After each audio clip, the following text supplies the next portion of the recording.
গেল বিশ্বকাপে কোচ হাতুরু সিংহের ঘটনায় এখনো ক্ষুব্ধ সে সময়ের টিম ডিরেক্টর খালেদ মাহমুদ সুজন।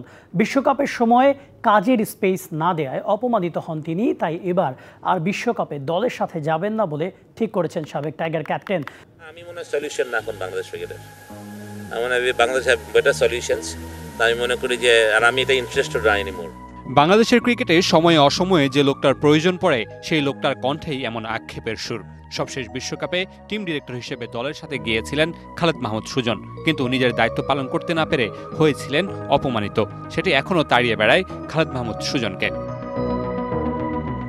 জাতীয় দল টি-20 বিশ্বকাপের জন্য যুক্তরাষ্ট্রের ভিসা করে ফেলেছে, সেখানে দেখা মেলেনি সুজনের। অপমান আর আক্ষেপ থেকে এবার বিশ্বকাপে দলের সাথে না যাওয়ার সিদ্ধান্ত নিয়েছেন এই বিসিবি পরিচালক। What I done last world cup, আমি মনে করি আমার ক্রিকেট ক্যারিয়ারের সাথে ওই কাজটা যায় না আসলে। মানে আমার ক্রিকেট ক্যারিয়ার মানে আমার যা হয়তো আমি তো বড় কোচ না, হয়তো এত কিছু জানিও না ক্রিকেট নিয়ে, বা তারপর আমি মনে করি যে আই হ্যাভ এ রেসপেক্ট, আর আমি মনে হয় যে সে রেসপেক্ট আমি লাস্ট ওয়ার্ল্ড কাপে পাইনি একদম। সুজনের চোখের সামনে গেল বিশ্বকাপে পরীক্ষা নিরীক্ষা হয়েছে ব্যাটিং অর্ডার নিয়ে, কিন্তু হেড কোচ চান্দিকা হাতুরু সিংহের সিদ্ধান্তের উপর বলতে পারেননি কিছুই। সেবার প্রকাশ্যেই তার সংবাদ মাধ্যমকে জানান তিনি এবার নিজেই বিসিবি সভাপতি নাজমুল হাসান পাপনকে অনুরোধ করেছেন দলের সাথে তাকে না রাখতে।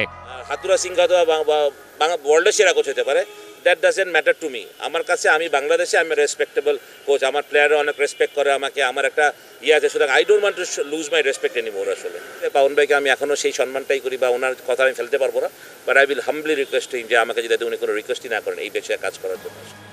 আগের বিশ্বকাপে তামিম ইকবালের অভিমান, আরেকটা বিশ্বকাপ যখন ঘনিয়ে আসছে তখন অভিমানের সুর সুজনের কণ্ঠে, যা বারবার শঙ্কায় ফেলে ক্রিকেট সমর্থকদের। Mamunur Rashid, DBC news, Dhaka.